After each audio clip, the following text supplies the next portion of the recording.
Okay, we're going to talk about these newer Ravin strings and cables, okay? This is not aftermarket. This is the Ravin strings and cables. I've set 4 bows up using these. An R20, an R29, and I set up an R10 today, and I've set this R9 here up, but this R9 was set up last year. I've seen the exact same thing every time on those 4 sets of cable strings. Some people may try to use these and they may get confused, they may get alarmed, they may think the cables are no good, whatever. Well, I think the cables are very good. But here's what you're going to see when you put these on a bow. You're going to see, put the cables on, don't put any twist in them. Put the string on with minimum twist. Adjust your cable per side to get equal tension, okay? Once you do that, you check your axle to axle on one of these bows after it's been cocked for a while. You're probably going to see about a 1/8 inch short of 10.5 inches. Now, I'm not talking about the R26 bow, and I'm not talking about these R500s, okay? I don't know jack about the R26. But I'm very proficient with the other bows. The R9, I've not played with the R29X, but I don't think I'd have any trouble. I've not played with an R10X, but I don't believe I'd have any trouble with it. So you're going to come up short, okay? And what you're going to notice, now you see how, I don't know if this comes out good, but see that cable that's bisecting those dots now? Well, they didn't do that when I put these cables on. So what's going to happen is you're going to get some stretch. Truth be told, the cables are going to stretch a tad more than the string. And what's going to happen is, I'm going to put my hand down here. What's going to happen is that cam is going to come around counterclockwise. This is the right hand cam. This cam over here is going to come around clockwise.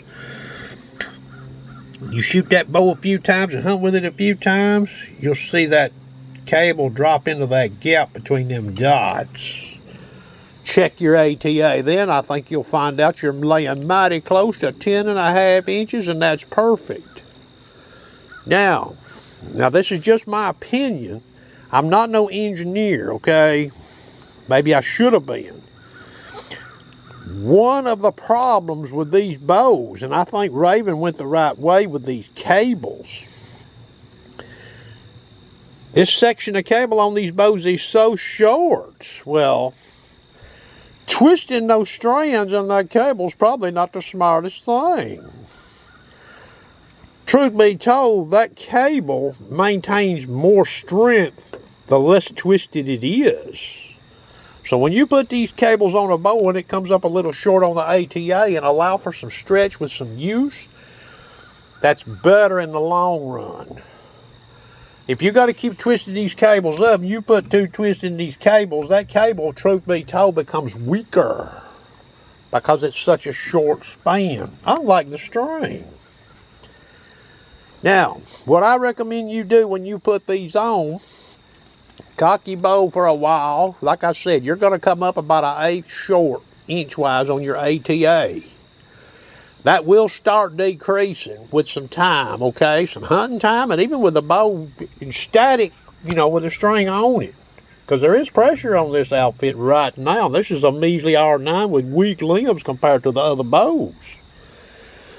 I do have an R29 bow, and I have owned an R20, so I'm not, I know what I'm talking about here.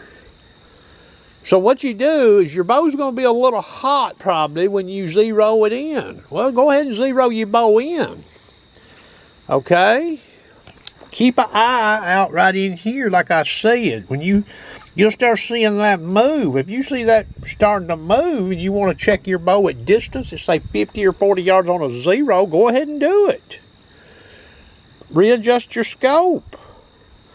You won't have to readjust your cables or anything, I don't think. I've got an R29 in the house.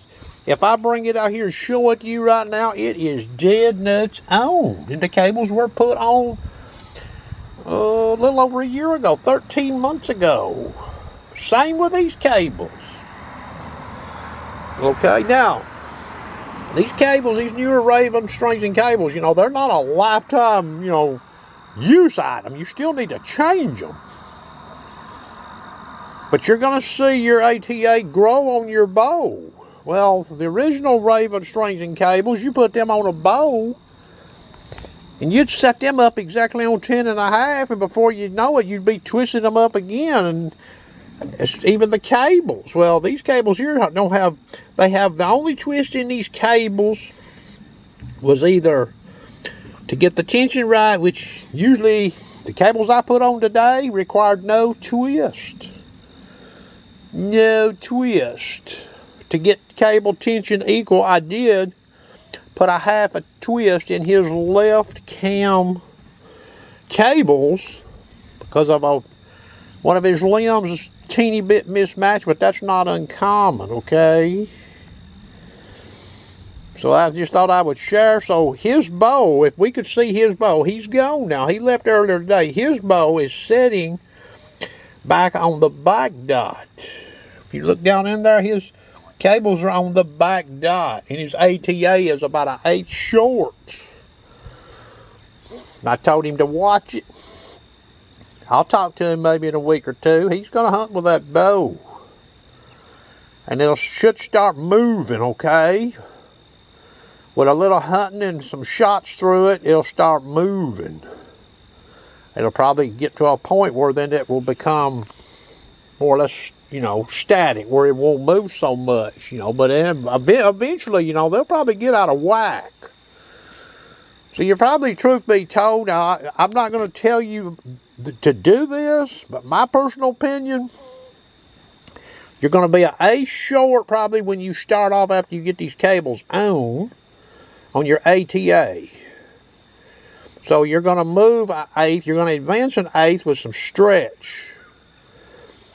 Now, you could adjust them if it starts going over 10.5 inches. You could adjust them if you want to.